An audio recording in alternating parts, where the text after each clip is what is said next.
Hello my dear student. तो आज हम इलेक्ट्रीशियन फर्स्ट ईयर के लिए पैसिव एलिमेंट चैप्टर के क्वेश्चन लाए हैं। तो इलेक्ट्रीशियन फर्स्ट ईयर वाले जितने भी हैं स्टूडेंट वो इस चीज़ को अच्छे से देखें, क्योंकि ये बहुत इंपॉर्टेंट क्वेश्चन है आपके एग्ज़ाम में आने के लिए। तो चलते हैं क्वेश्चन नंबर फर्स्ट पर। कह रहा है ओम के नियम को प्रदर्शित करने वाला वक्र है। तो ओम के नियम को प्रदर्शित करने वाला वक्र क्या है? एक्चुअली सबसे पहले हम बात करते हैं ओम के नियम की। तो ओम का नियम क्या कहता है? यदि किसी चालक की भौतिक अवस्थाएं जैसे ताप, दाब, आयतन यानी टेम्परेचर, प्रेशर एंड वॉल्यूम आदि में कोई परिवर्तन ना हो तो उसके सिरों पर बहने वाला विभवांतर धारा के समानुपाती होता है। यानी एक बार और, यदि किसी चालक मतलब वायर या कह सकती हो तार शुद्ध देसी भाषा में, यदि किसी चालक की भौतिक अवस्थाएं जैसे ताप, दाब, आयतन आदि में परिवर्तन ना हो तो उसमें के सिरों पर लगा विभवांतर धारा के समानुपाती होता है। अब समानुपाती हटेगा तो क्या आएगा आपका एक कांस्टेंट आर, जिसे हम क्या बोलते हैं? रेजिस्टेंस। तो आर बराबर फॉर्मूला क्या होता है? B upon I. आर को किस में डिफाइन करते हैं? ओम में, बी को वोल्ट में और आई को एम्पियर में। ये बात समझ में आ गई। तो जो ओम का नियम होता है बेसिकली वो क्या करता है? रेखीय होता है। वो एज ए केवल चालकों के लिए लागू होता है। इस तरह का ग्राफ होता है लीनियर, जिसे बोलते हैं हम लीनियर। यह केवल चालकों के लिए होता है। अगर हम बात करें अर्धचालक और कुचालक के लिए ये लागू नहीं होता, केवल चालकों के लिए लागू होता है ओम का नियम। अब चालक क्या होते हैं? वे मटेरियल होते हैं जिनमें करंट आसानी से फ्लो हो जाए, जैसे कॉपर हो गया, एल्यूमिनियम हो गया, आयरन हो गया। अर्धचालक क्या होते हैं? वे मटेरियल जिनमें करंट आसानी से फ्लो नहीं हो पाए, यानी कठिनाई से हो, जैसे सिलिकॉन हो गया और जर्मेनियम हो गया। कुचालक क्या होते? जैसे आपका रबड़ हो गया, प्लास्टिक हो गया, है ना। तो आपका जो ओम का नियम है वो कैसा ग्राफ दर्शाता है? लीनियर, रेखीय है। तो B is right answer. Next कह रहा है वैद्युत परिपथ में प्रतिरोध प्रयोग किया जाता है। प्रतिरोध का प्रयोग क्यों किया जाता है? प्रतिरोध बेसिकली क्या करता है? करंट का विरोध करता है, यानी धारा की मात्रा को क्या करता है? घटाता है। तो सी इज राइट आंसर। नेक्स्ट, वह संधारित्र जिसकी धारिता उच्च होती है तो कौन सा है? इलेक्ट्रोलाइट है। इलेक्ट्रोलाइट कैपेसिटर कैसा होता है? देखो इस तरह होता है, इसका सिंबल इस तरह होता है, ये प्लस होता है और ये माइनस। इलेक्ट्रोलाइट बोलते हैं इसे, ठीक है, प्लस माइनस इलेक्ट्रोलाइट। इसकी धारिता क्या होती है? उच्च होती है। नेक्स्ट कह रहा है कुल प्रतिरोध ज्ञात कीजिए। तो देखो 2 और 2 ओम कैसे हैं? पैरेलल में है, यानी समांतर में है। समांतर के लिए फॉर्मूला क्या होता है? 1/, समांतर यानी पैरेलल 1/RP बराबर 1/2 प्लस 1/2, 1/2, 1/2 आधा और आधा कितना हो जाएगा? 1। RP टोटल कितना निकल आएगा? 1 ओम। 1 ओम ये आ गया, ठीक है इसका, और 1 ओम ये रहा। दोनों कैसे हो जाएंगे? सीरीज में। RS के लिए, सीरीज के लिए फॉर्मूला क्या होगा? R1 प्लस R2, यानी 1 और 1 कितने हो जाएंगे? 2 ओम हो जाएंगे। तो आपका सी इज राइट आंसर। नेक्स्ट कह रहा है जब 2 प्रतिरोधों को समांतर क्रम में संयोजित किया जाए तो क्या होगा? जब 2 प्रतिरोध हैं उनको अगर हम समांतर क्रम में जोड़ रहे हैं, जैसे मान लो 2 प्रतिरोध ये हैं,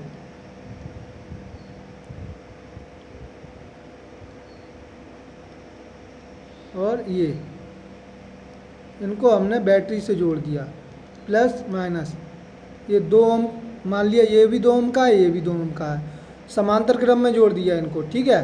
तो हम क्या देखते हैं? समांतर क्रम का फॉर्मूला क्या होता है? 1/RP बराबर 1/2 प्लस 1/2, यानी R1 प्लस 1/R2, ठीक है। तो टोटल कितना आ जाएगा 1/RP बराबर 2, क्या ले लेंगे एलसीएम 1 + 1 बराबर 2/2, यानी कितना आ गया RP बराबर पलट देंगे तो कितना आ जाएगा 1 ओम। हमने लगाए थे 2-2 ओम के, लेकिन क्या हुआ 1 ओम आया तो रेजिस्टेंस क्या होता है घट जाता है ना। और पैरेलल में क्या होता है रेजिस्टेंस घटता है और समान क्या रहता है इसमें वोल्टेज समान रहता है। यहाँ पे भी वोल्टेज सेम रहेगा और इस वाले ओम पे भी वोल्टेज सेम रहेगा। लेकिन सीरीज में क्या होता है करंट अलग अलग, सीरीज में करंट सेम होती है और पैरेलल में वोल्टेज सेम होता है। पैरेलल में करंट अलग अलग होती है। जैसे हम देखें आई करंट यहाँ से गई तो यहाँ पर क्या हो जाएगी I1 और यहाँ क्या हो जाएगी I2, लेकिन वोल्टेज क्या रहेगा सेम रहेगा पैरेलल में। तो A is right answer. Next,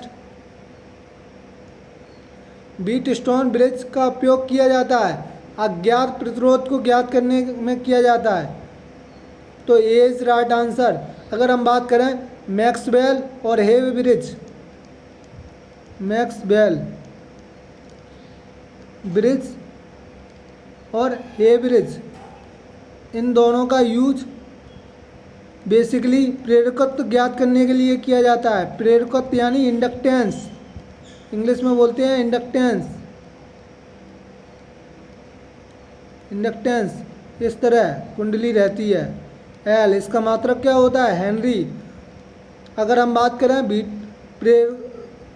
Wheatstone bridge की तो इससे क्या मापते हैं रेजिस्टेंस व्हीटस्टोन से। और किससे मापते हैं रेजिस्टेंस व्हीटस्टोन और केल्विन, केल्विन ब्रिज से भी क्या मापते हैं रेजिस्टेंस। अगर हम बात करें कैपेसिटी की यानी धारिता की तो सीरिंग ब्रिज से मापते हैं। सीरिंग ब्रिज से क्या मापते हैं हम कैपेसिटी। इसको काय में मीजर करते हैं फैराड या माइक्रो फैराड में मीजर करेंगे MF या F केवल। रेजिस्टेंस को ओम में। तो व्हीटस्टोन से क्या मापते हैं अज्ञात प्रतिरोध। ए इज राइट आंसर। नेक्स्ट कह रहा है दिए गए प्रपत्र में I3 का मान होगा। सबसे पहले हम बात करते हैं एक किरचॉफ लॉ का क्या है क्वेश्चन है। तो किरचॉफ लॉ दो प्रकार के होते हैं। पहला किरचॉफ लॉ फर्स्ट लॉ क्या है किरचॉफ का, और सेकंड फर्स्ट लॉ कहता है किरचॉफ का किसी संधि की ओर आने वाली समस्त धाराओं का योग और संधि से दूर जाने वाली समस्त धाराओं का योग बीजगणितीय योग क्या होता है शून्य होता है। जैसे डायग्राम में देखें, ठीक है, ये I1 और ये I2 और ये I3। तो देखो I1 कहाँ जा रही है संधि की ओर आ रही है, ठीक है, I2 भी संधि की ओर आ रही है, लेकिन I3 क्या जा रही है संधि से दूर। तो इनका बीजगणितीय योग क्या होगा शून्य। तो I1 + I2 और जो संधि से दूर जा रही है उसको माइनस में लेंगे, -I3 = 0। यानी संधि पर मिलने वाली धाराओं का योग और संधि से दूर जाने वाली धारा का बीजगणितीय योग क्या होता है शून्य होता है। सेकेंड लॉ क्या कहता है किसी परपथ विद्युत परपथ में लगे रेजिस्टेंस और धारा का गुणनफल उस लूप में लगे विद्युत वाहक I1 R1 R2 बराबर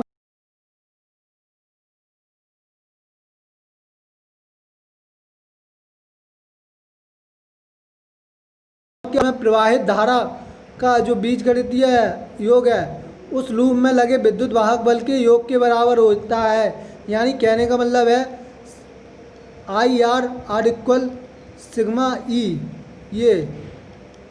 ये चीज़ निकल के आएगी आपकी, या इसको इस तरह भी डिफाइन कर सकते हैं। तो अब इस वाले क्वेश्चन का आंसर देखते हैं। तो देखो इसमें क्या है I3 का मान पूछ रहा है। तो देखो I3, तो सबसे पहले हम देखते हैं संधि से दूर कौन कौन सी आ रही हैं -5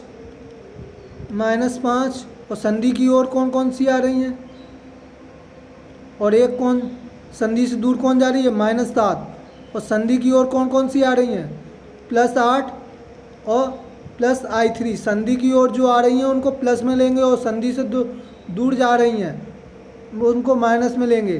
संधि ये होती है, ये वाला पॉइंट, ये पॉइंट संधि होता है आपका बीच वाला, ठीक है। तो देखो ये कितना हो गया, -5 -5 -10 -17 +8 +I3 = 0, ठीक है। तो अब घटा दो, कितना आ गया, 17 में से 8 गया, -9 +I3 = 0, तो I3 बराबर कितना आ जाएगा, 9 एम्पियर। तो सी इज़ राइट आंसर। नेक्स्ट कह रहा है डीसी पर्पज में वोल्टेज को घटाने के लिए किसका प्रयोग किया जाता है। वोल्टेज को घटाने के लिए प्रतिरोध, यानी जब करंट घटेगी तभी तो होगा, वोल्टेज घटेगा तो प्रतिरोध का यूज करेंगे। सी इज़ राइट आंसर। नेक्स्ट कह रहा है, क्वेश्चन क्या कह रहा है, निम्न में से कौन सा किरचॉफ का नियम है। अभी अभी बताया था, किसी बंद परपथ में, जैसे कोई बंद परपथ है, ये प्लस माइनस, ठीक है, और ये एक रेजिस्टेंस लगा दिया, ठीक है, एक ये प्लस माइनस, एक बैटरी ये हो गई, एक रेजिस्टेंस ये लगा दिया। तो देखो ये इसको हमने बोल दिया E1 और इसको क्या कह दिया, बैटरी E2, इसको क्या बोल दिया, R1 और इसको R2। तो किसी बंद परपथ में लगे रेजिस्टेंस और उनमें बहने वाली धारा का गुणनफल का योग उस लूप में लगे विद्युत वाहक बल के बराबर होता है, यानी E1 + U2 के बराबर होगा। एक बार और, किसी बंद परपथ में लगे रेजिस्टेंस और उनमें प्रवाहित धारा का बीजगणितीय योग उस लूप में लगे विद्युत वाहक बल के योग के बराबर होता है। तो हम कह सकते हैं सिग्मा IR = सिग्मा E, जो कि हमारा क्या है, ए इज़ राइट आंसर। तो एक बार और, किसी बंद परपथ में लगे रेजिस्टेंस और उसमें प्रवाहित धारा का बीजगणितीय योग उस लूप में लगे विद्युत वाहक बल के बराबर होता है, बराबर है ना, तो A is right answer. Next कह रहा है, चित्र में किस प्रकार का प्रतिरोध दर्शाया गया है। तो ये वायर बाउंड टाइप है, तो A is right answer. Next कह रहा है, धारिता से प्रवाहित नहीं होती। तो देखो धारिता से कौन प्रवाहित नहीं होता, एक फॉर्मूला होता है धारिता का, C = ε0 K/d, जहाँ C क्या है, धारिता है आपकी, ε0 क्या है, परावैद्युतांक की शीलता,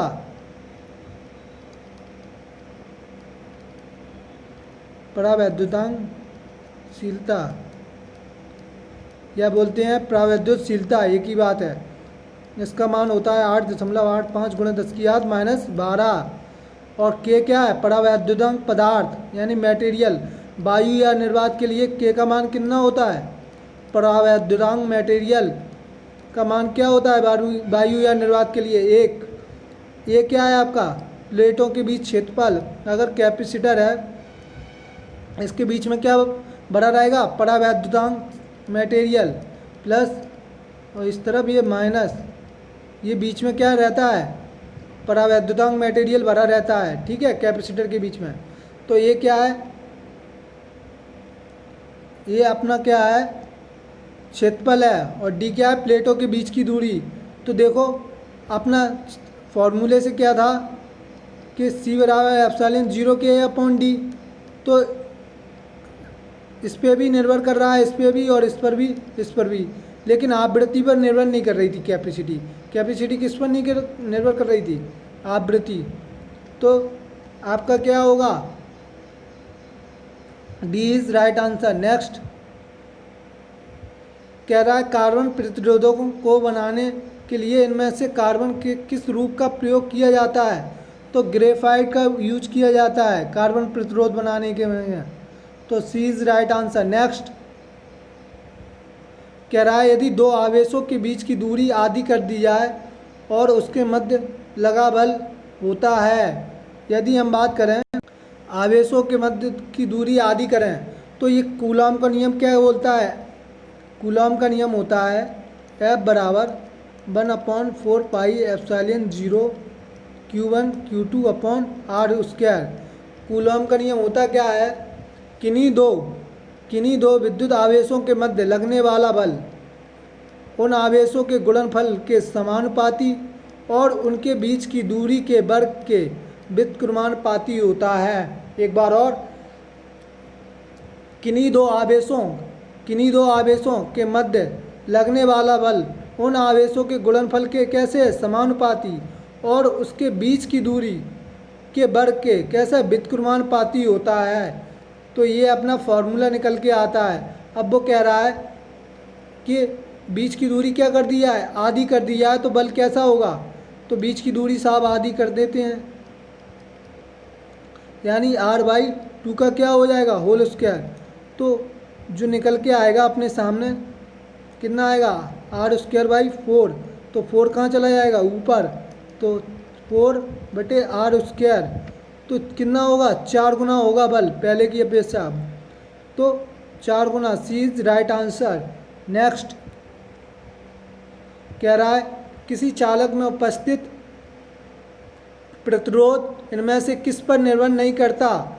तो प्रतिरोध अगर देखें किस पर निर्भर करता है तो R बराबर होता है एक B/I फॉर्मूला, और एक प्रतिरोध का फॉर्मूला होता है R बराबर ρL/A, जिसमें R क्या है? रेजिस्टेंस, रो क्या है? विशिष्ट प्रतिरोध यानी स्पेसिफिक रेजिस्टेंस, L क्या है? लंबाई, A क्या है?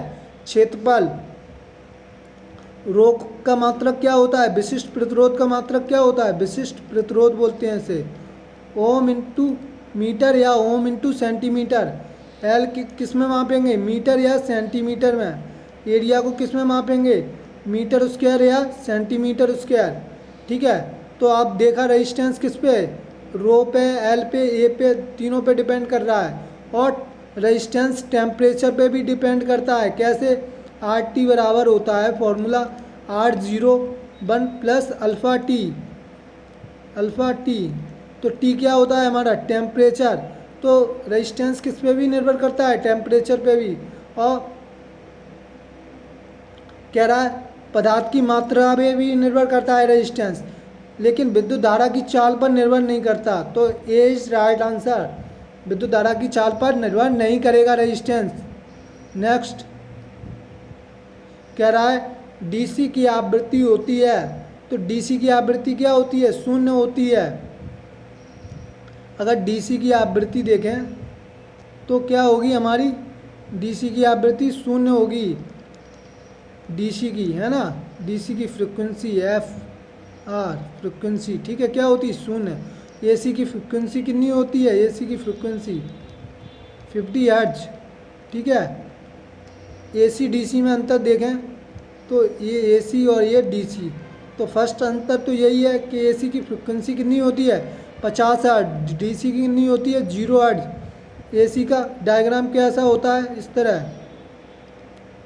जो वेव है वो दोनों में होगी प्लस माइनस, लेकिन बट डीसी में क्या होगा? एक ही डायरेक्शन में चलेगी, या तो प्लस में चलेगी या आपके माइनस में चलेगी वेव, है ना, एक ही डायरेक्शन में चलेगी। और दूसरा क्या है? जो एसी है वो समय के और परिमाण के साथ बदलती है, बट इसमें केवल परिमाण होता है ना, दिशा नहीं होती। डीसी में क्या नहीं होती? दिशा नहीं होती। इसमें क्या परिमाण और दिशा दोनों होता है ना, प्लस माइनस इसका परिमाण है और दिशा भी है। तो डीसी की फ्रिक्वेंसी क्या होती है? 0 हर्ट्ज। तो D is right answer. Next